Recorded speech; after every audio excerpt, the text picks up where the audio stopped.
Publication का question number 451 physics में लिखा हुआ है कि एक राइफल से गोली चलाई गई। यदि राइफल बिना किसी रोक के पीछे की ओर आती है तो राइफल की गतिज ऊर्जा क्या होती है?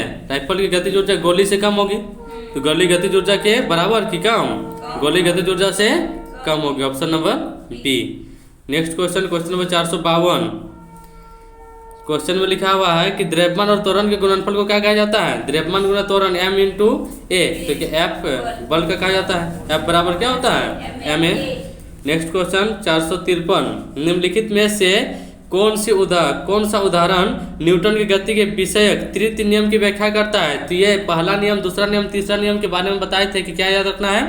पहला नियम में गति या विराम का विरोध करेगा। गति या विराम के विरोध का बात करेगा तो पहला नियम से, चोट अधिक कम का बात करेगा तो दूसरा नियम, सिर्फ चोट का बात करेगा तो तीसरा नियम। तो क्वेश्चन में देखो किसमें खाली चोट का बात करा और इसमें थोड़ा तीसरा नियम अलग से याद कर लेना, रॉकेट लॉन्च करना।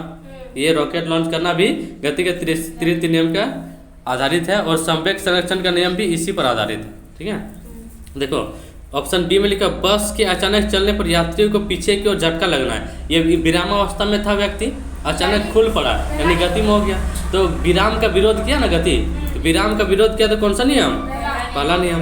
दूसरा में लिखा हुआ जब हम पैडल चलाना बंद करते हैं तो साइकिल धीमा होना शुरू हो जाता है। तो साइकिल धीमा होना शुरू हो जाएगा यानी गति का विरोध कर रहा है। गुरुत्वाकर्षण बल गति का विरोध करेगा ना, तो विरोध करेगा यानी कौन सा नियम? पहला नियम। तीसरा, हम तेजी से आते हुए क्रिकेट की गेंद को पकड़ते समय क्षेत्र रक्षक चलती गेंद के साथ धीरे धीरे अपने हाथों को पीछे कर लेता है। पीछे कर लेता है किस लिए? ताकि उसको चोट कम लगे। तो चोट अधिक कम का यहाँ बात हो रहा है तो कौन सा नियम? तीसरा, दूसरा नियम।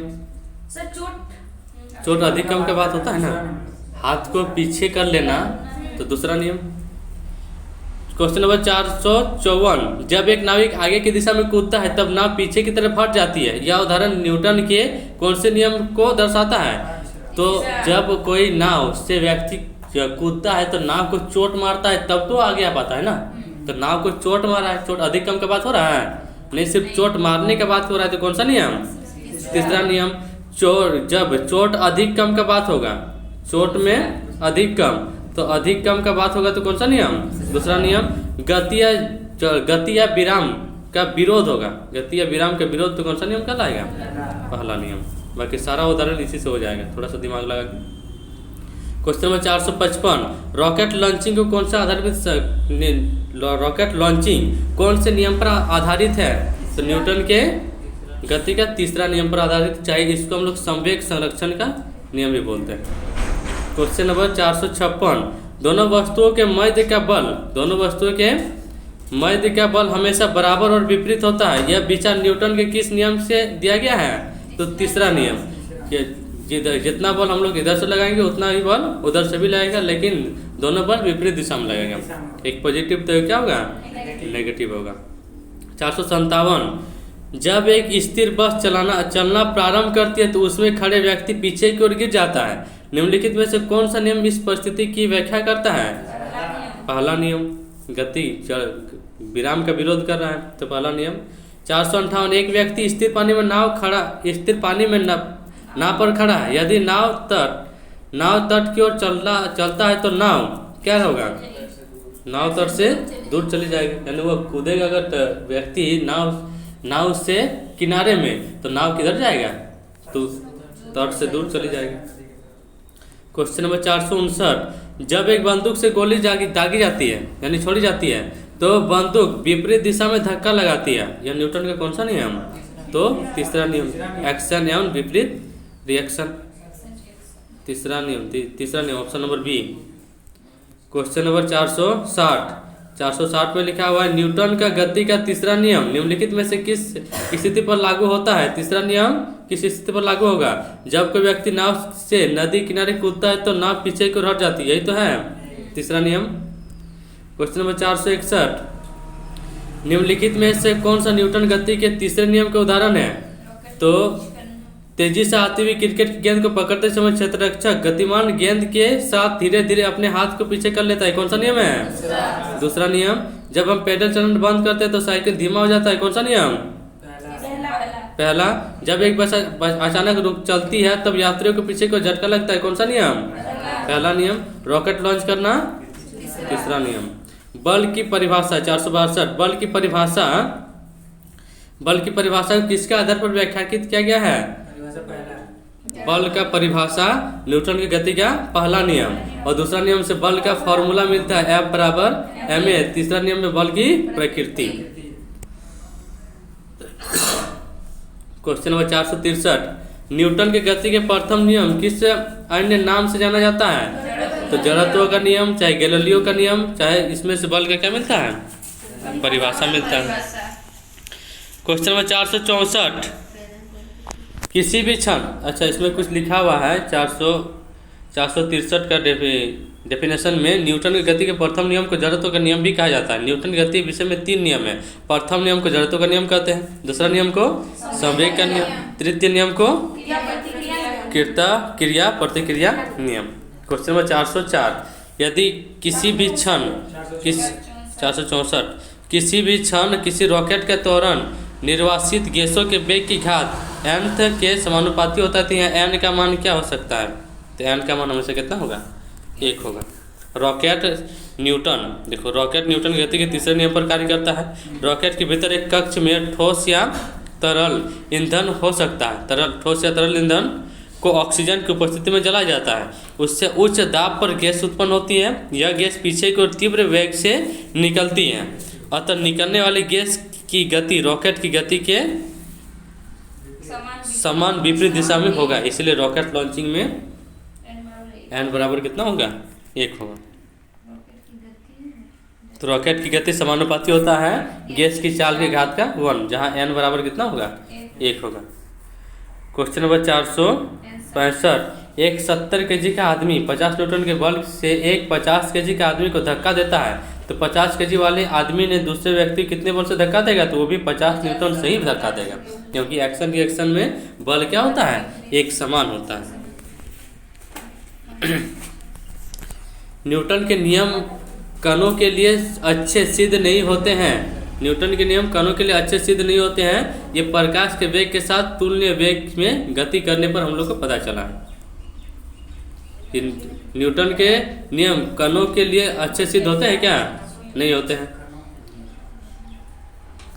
क्वेश्चन नंबर 467, आकर्षण के गुरुत्वाकर्षण बल के अभाव में रॉकेट पर प्रणोद होता है। प्रणोद रॉकेट में क्या होगा? स्थिर प्रणोद होगा। ठीक है, प्रणोद मतलब देखो रॉकेट न्यूटन के तीसरे नियम यानी क्रिया प्रतिक्रिया पर आधारित है।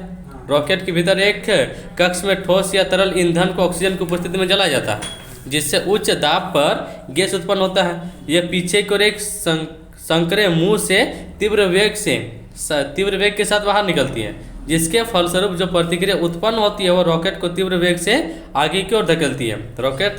रॉकेट लगने वाले आकर्षण की गुरुत्वाकर्षण बल के अभाव में रॉकेट पर प्रणोद स्थिर रहता है। तो जब एकांक क्षेत्रफल पर लगेगा, एकांक क्षेत्रफल पर लगे बल को क्या कहते हैं? दाब कहते हैं ना। तो प्रणोद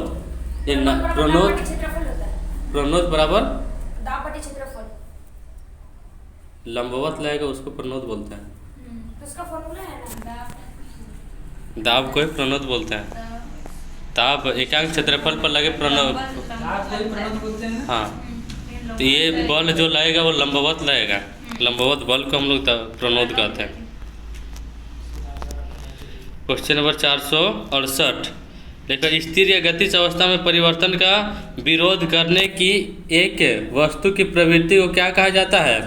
तो जड़त्व कहा जाता है। वो स्थिर या गति अवस्था में परिवर्तन का विरोध करने की एक वस्तु की प्रवृत्ति को जड़त्व कहा जाता है। गति का जड़त्व अधिक होता है कि विराम का जड़त्व अधिक होता है? गति का जड़त्व अधिक होता है। 469, एक ऊंची छलांग लगाने वाला ऊंची छलांग से पहले कुछ समय तक दौड़ता है ताकि वह किसका जड़त्व सबसे उसे लंबी छलांग देखने में मदद करेगा? तो गति। किसी का भी जड़त्व देखना तो उसका प्रारंभिक अवस्था देखना है। ठीक है। मेज पर रखी हुई पुस्तकों का ढेर किसके कारण हटता नहीं है? तो जड़त्व के कारण, जड़ता के कारण वो नहीं हटता है। क्वेश्चन नंबर 471, अविचलित वस्तुओं के आराम अब विचलित वस्तुओं के आराम में रहने या समान वेग से चलने की प्रवृत्ति को क्या कहा जाता है? तो जड़त्व कहा जाता है। क्वेश्चन नंबर 472, किसी स्थिर वस्तु के स्थिर रहने या गतिशील वस्तु के गतिशील रहने की प्रतिक्रिया क्या कहलाती है? तो जड़त्व कहलाती है। नेक्स्ट क्वेश्चन 473, लिखा हुआ है कि समापन रेखा को पार करने के बाद भी एक धावक भागना जारी क्यों रखता है? तो उससे गणित गति की जरूरत उसे आगे, कौन सा ऑप्शन है उसके आगे? बी, गति की जरूरत उसे आगे बढ़ाती है। क्वेश्चन नंबर 474, जड़त्व इनर्शिया का नियम किसके द्वारा प्रतिपादन किया गया था? आइजैक न्यूटन ने जड़त्व का नियम दिया था। नेक्स्ट क्वेश्चन, क्वेश्चन नंबर 475, जब एक कार घुमावदार सड़क पर घूमती है तो उसमें बैठी यात्री स्वयं पर केंद्र की विपरीत दिशा में एक बल महसूस करते हैं, यह बल किसके कारण होता है? तो यह बल जड़त्व के कारण होता है, जड़त्व के कारण होता है ये। नेक्स्ट क्वेश्चन देखो, जड़त्व है क्या? तो विरामावस्था में वस्तु, विरामावस्था में स्थिर वस्तु विरामावस्था में रहती है जब तक कि उस पर कोई बाह्य बल न लगाया जाए। वस्तु को गतिमान लाने के लिए उस पर बल लगाना आवश्यक है, इसलिए जब एक कार घुमावदार सड़क पर मुड़ती है तो उसमें बैठे यात्री स्वयं पर केंद्र के विपरीत दिशा में एक बल का महसूस करता है, केंद्र के विपरीत दिशा में। यह बल उसे जड़त्व, यह बल जड़त्व के कारण होता है। नेक्स्ट क्वेश्चन 476, जब एक गिलास पर रखे एक कार्ड को उंगली से धक्का दिया जाता है तो उस पर रखा सिक्का गिलास में गिर जाता है, यह कथन किस नियम को व्याख्यात करता है? तो जड़त्व के नियम पर आधारित है। क्वेश्चन नंबर 477, निम्नलिखित में से किसके माध्यम जड़त्व का मान अधिकतम होता है? जड़त्व का मान अधिकतम होगा तो एक ही आकार के रबड़ बॉल और पत्थर के बीच, कि स्कूटर और बस, 10 रुपये के सिक्के और 5 रुपये के सिक्के, कि रेलगाड़ी और हवाई जहाज? रेलगाड़ी और हवाई जहाज। जड़त्व द्रव्यमान पर भी निर्भर करता है, ठीक है? जड़त्व किस पर निर्भर करता है? द्रव्यमान पर। द्रव्यमान देखो, किसी भी वस्तु का एक के प्राकृतिक गुण है जो उसकी वस्तु की विराम या गति की अवस्था में परिवर्तन का विरोध करता है, जड़त्व कहलाता है। एक भारी वस्तु का जड़त्व अधिक होता है, अर्थात वस्तु का जड़त्व उसके भार के समानुपाती होता है। अर्थात भार के बढ़ने के साथ जड़त्व बढ़ता है तथा भार के घटने के साथ वस्तु का जड़त्व घटता है।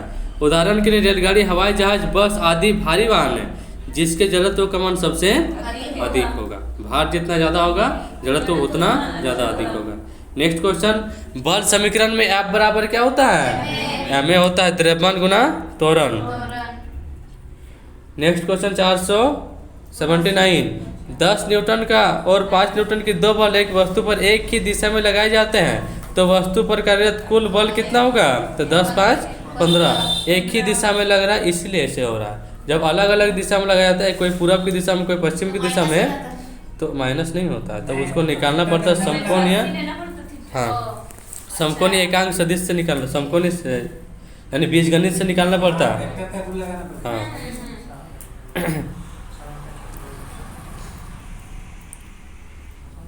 देखो, चाहे तो हम लोग ऐसे ही बोल सकते हैं कि यदि 10 न्यूटन और 5 न्यूटन के दो बल एक वस्तु पर दिशा में लगाया जाए तो वस्तु का कुल बल क्या होगा? तो एक बल पढ़ाए थे कि जब ज़्यादा बल होगा, अधिकतम से अधिकतम बोलेगा कि दोनों को जोड़ देना है, न्यूनतम से न्यूनतम बोलेगा दोनों क्या करना है? घटा देना है। वो फार्मूला से बताए थे कि कौन सा formula? A² + B² + 2AB cos theta. वो वेक्टर A और वेक्टर B के बराबर था। वेक्टर A और वेक्टर B के बराबर नहीं लिख सकते कि वेक्टर A + वेक्टर B, इसके बराबर फार्मूला था कि √A² + B² + 2AB cos theta. और जब यहाँ माइनस हो जाएगा कि वेक्टर A माइनस में वेक्टर B, तो सिर्फ यहाँ माइनस कर देना है। ये रिजल्टेंट बराबर भी यही फार्मूला होता है, ये A² + B² + 2AB cos theta, यही होता है ना। और R मैक्सिमम बोला जाएगा, R मैक्सिमम बोला जाएगा तो यहाँ सिर्फ क्या करना है? A + B। और R मिनिमम बोला जाएगा तो क्या करना है? A माइनस में B करना है, क्योंकि मैक्सिमम के लिए थीटा का वैल्यू कितना रखना होगा? 9। थीटा का वैल्यू कितना रखना होगा? cos 0 degree.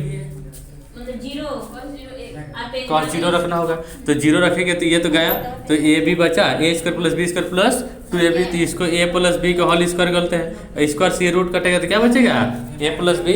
और जब न्यूनतम बोलेगा तो कॉस थीटा का मान कितना -1 के बराबर, तो माइनस रखेंगे तो A square plus B square minus में 2ab होता है, तो ये किसका होता है ए माइनस बी का होल स्क्वायर, इससे इसे कटेगा तो आर मिनिमम बराबर ए माइनस क्या हो जाएगा बी हो जाएगा।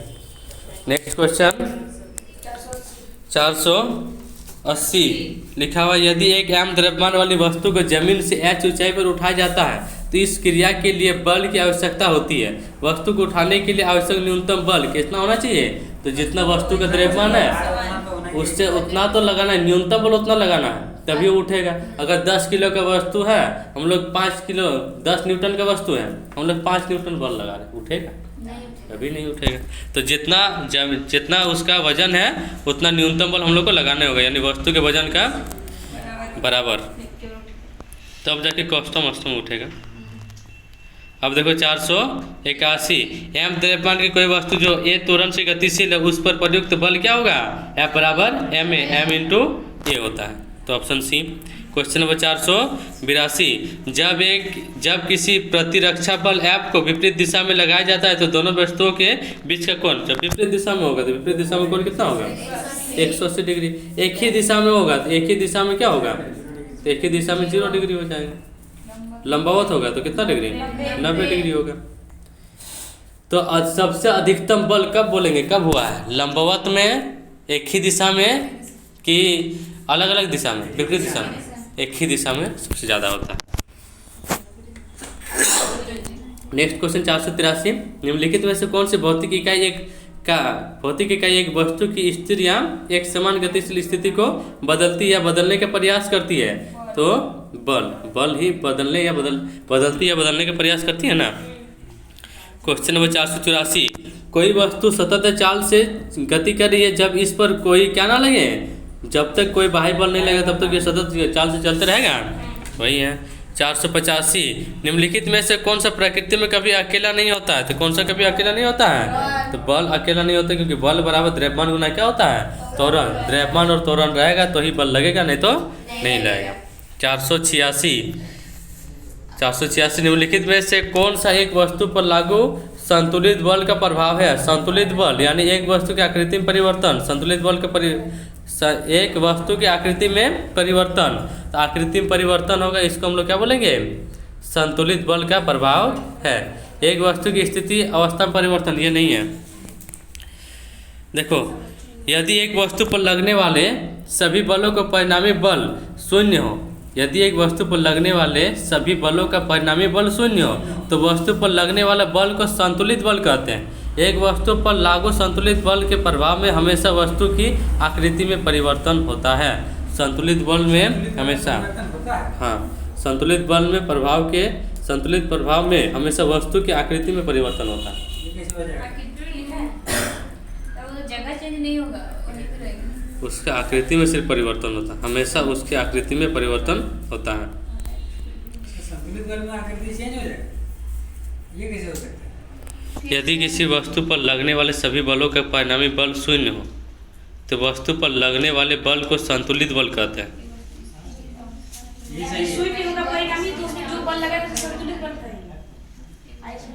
एक वस्तु पर लागू संतुलित बल के प्रभाव से नीचे में है एक वस्तु की स्थिर अवस्था में परिवर्तन। स्थिर अवस्था को तो नहीं बदल सकते हैं संतुलित बल में। एक वस्तु की गति दिशा में परिवर्तन, दिशा में कोई परिवर्तन नहीं होगा। जब स्थिर, देखो स्थिर बल मतलब, संतुलित बल मतलब क्या होता है कि इधर से हम 5 न्यूटन का बल लगा रहे हैं तो उधर से भी 5 न्यूटन का बल लगेगा। आकृति, डायरेक्शन अलग है, हाँ, डायरेक्शन सिर्फ अलग रहेगा कि विपरीत रहेगा।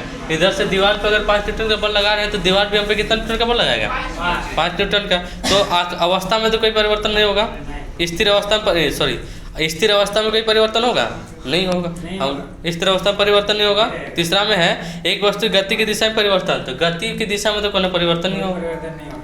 एक वस्तु गति में परिवर्तन, तो गति तो परिवर्तन होगा ही नहीं, तो खाली वही वाला बच्चा एक वस्तु की आकृति में परिवर्तन हो सकता है। हाँ, हो सकता है। इधर से भी 5 न्यूटन से खींच रहे, इधर से भी, तो क्या फर्क पड़ेगा, कुछ लंबा हो जाएगा। कैसे खींचा जाएगा जब इधर इधर से कुछ नहीं खींच रहे, इधर हो से सकता है ऐसे कि अगर किसी बॉल को हम लोग बीच में, अगर किसी बॉल को बीच में ले लें, हम इधर से 5 न्यूटन का बॉल लगा रहे हैं, कोई उधर से 5 न्यूटन का बॉल लगा रहा है बॉल पे, तो गति में तो कहीं परिवर्तन नहीं होगा, उसके स्थिर अवस्था में परिवर्तन नहीं संतुलित होगा। होने के लिए दो को दो साइड लगना चाहिए। हाँ, 2 को 2 साइड ही बता रहा है। चिपकाने का बात कर रहे हैं। तो अलग विपरीत दिशा में उसको घुमा देना। अरे हम बोल रहे हैं कि बॉल जो रहेगा, कोई बॉल में दो को इधर बॉल है, कोई इधर से लगाएगा, कोई इधर से लगाएगा, तो बॉल लगाएगा ना, विपरीत दिशा में ही लगेगा ना। तो अगर होगा तो प्लास्टिक का बॉल लगाने चिपक और आकार में परिवर्तन होगा। हालांकि होता नहीं है, लेकिन ऑप्शन के अनुसार लिया जाता है। ठीक है, आकार में परिवर्तन होता है असंतुलित बल में, अवस्था में परिवर्तन होगा, आकार में परिवर्तन हो जाएगा, चाहे वो टूट सकता है, वो असंतुलित बल में होता है, लेकिन ये ऑप्शन के अनुसार हो सकता है ऐसे। ठीक है, असंतुलित बल मतलब कोई 5 न्यूटन का बल लगा रहा है एक तरफ से, तो कोई 10 न्यूटन का लगा रहा है, तो उसमें असंतुलित बल, उसमें आकार में परिवर्तन, स्थिति में परिवर्तन, गति में परिवर्तन हो सकता है। ठीक है, अब नेक्स्ट क्वेश्चन 487 बोला गया बल बराबर क्या होता है, तो द्रव्यमान गुना त्वरण, द्रव्यमान गुना त्वरण को क्या कहते हैं, बल कहते हैं। नेक्स्ट क्वेश्चन 488 द्रव्यमान गुना त्वरण बराबर क्या कहलाता है, बल कहलाता है। 490 प्रतिबल का प्रभाव निम्नलिखित में से किस पर निर्भर करता है कि नहीं करता है, करता है। प्रतिबल, तो प्रतिबल किस पर निर्भर करेगा, क्षेत्रफल। प्रतिबल मतलब क्या होता है, बल बटे क्षेत्रफल, बल बटे क्षेत्रफल। प्रतिबल मतलब एक तरह का दाब है, प्रतिबल को क्या बोलते हैं, दाब बोलते हैं। तो दाब बराबर बल बटे क्षेत्रफल होता है ना, वही है। इसका ऐसा यूनिट क्या होता है, न्यूटन पर मीटर स्क्वायर। नेक्स्ट क्वेश्चन 490 मुक्त रूप से गति करने के समक्ष 10 केजी द्रव्यमान की एक वस्तु पर जब 10 न्यूटन का बल लगाया जाता है तो निम्न में से कौन सा कथन लागू होगा। तो F बराबर क्या होता है, M है 10 दाएं 100, तो लागू बल कितना होगा, 100 न्यूटन होगा। त्वरण पूछ रहा है, अच्छा।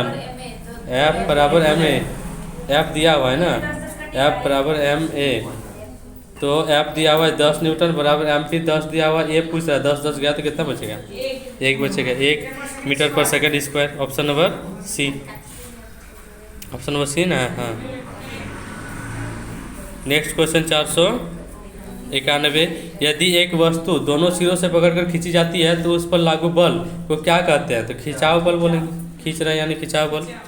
और यहाँ देखो दो तरफ से पकड़ के खींच रहे हैं और दोनों तरफ से पकड़ के खींच रहे हैं, दोनों तरफ 5-5 न्यूटन का बल लगाएंगे यानी उस पर कोई परिवर्तन नहीं होगा, तो वो संतुलित बल। और एक तरफ से 10 न्यूटन का, एक तरफ से 5 न्यूटन का, तो 10 न्यूटन के जिस तरफ से बल लगा रहे हैं उधर वस्तु खींचा जाएगा, तो वो असंतुलित बल कहलाता है। ठीक है, 492 एक स्थिर बल 2 सेकंड की अवधि के लिए 5 केजी द्रव्यमान की वस्तु पर कार्य करता है। यह वस्तु के वेग को 4 मीटर पर सेकंड से 7 मीटर पर सेकंड तक बढ़ा देता है। यह प्रयुक्त बल की मात्रा क्या होगी। तो बल बराबर क्या होता है, F बराबर MA।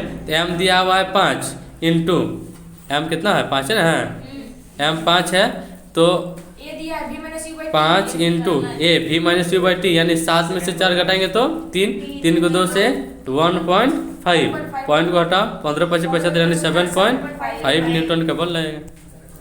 नेक्स्ट क्वेश्चन 493 में लिखा है कि एक 30 मीटर पर सेकंड के वेग से गतिमान 100 ग्राम द्रव्यमान की एक क्रिकेट की गेंद एक खिलाड़ी द्वारा 0.5 सेकंड में रोक दिया जाता है। तो खिलाड़ी द्वारा लगाया गया औसत बल, तो औसत बल बराबर क्या होगा, रोक लिया जाता है तो F बराबर MA यानी ये M A कैसे निकालेंगे, V-U/T।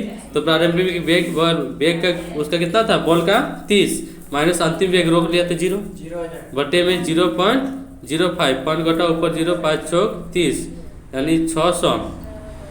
ए बराबर आ जाएगा 600 मीटर पर सेकंड। वो गोली का वेग ग्राम में है, उसको किस में चेंज कर लेना, केजी में। तो 100 केजी में चेंज करें तो किससे भागा देंगे, 1000 से।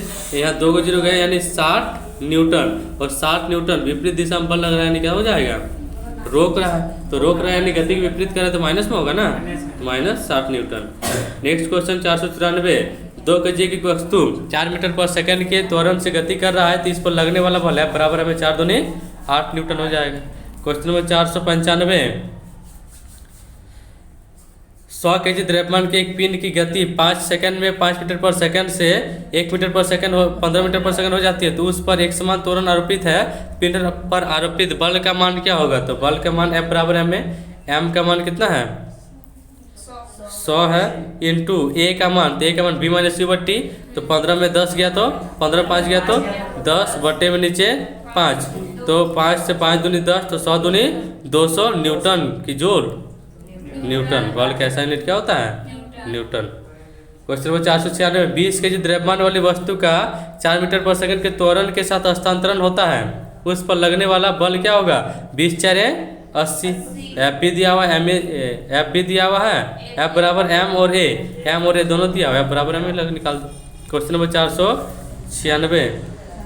497, जब एक 100 न्यूटन का एक बल 50 केजी द्रव्यमान की वस्तु पर लगाया जाता है तो उत्पन्न होने वाला त्वरण, तो एफ बराबर दिया हुआ, इस बार एफ 100 दिया हुआ है, एम 50, तो ए निकालना 50 दूनी 100 यानी 2 मीटर पर सेकेंड स्क्वायर, ऑप्शन ए। 498, एक स्थिर बल 2 सेकंड की अवधि के लिए 5 केजी द्रव्यमान की एक वस्तु पर कार्य करता है। यह वस्तु के वेग को 6 मीटर पर सेकंड से 8 मीटर पर सेकंड तक बढ़ा देता है। प्रयुक्त होने वाला बल F बराबर m में 5 गुना में a का वैल्यू 8 माइनस 6, 2 से 2 को भाग देंगे 1 यानी 5 इकाई 5 न्यूटन का बल हो जाएगा, ऑप्शन नंबर ए। 499, यदि 25 केजी के द्रव्यमान वाली कोई वस्तु 8 मीटर पर सेकंड स्क्वायर समान त्वरण के साथ गतिमान है, तो वस्तु पर लगाया गया बल क्या होगा? तो F बराबर m में होता है, तो 25 हटे कितना होगा? 200, तो 200 न्यूटन। क्वेश्चन नंबर 500, किसी पदार्थ पर डैश कार्य करने के बावजूद भी उसके आकार में परिवर्तन ना होने का गुण क्या कहलाता है? तो दृढ़ता कहलाता है। क्या कर? बाह्य बल। तो बाह्य बल कार्य करने के बावजूद भी अगर उसके आकार में परिवर्तन ना हो तो उसको ये क्या बोलते हैं? दृढ़ता बोलते हैं। ठीक है।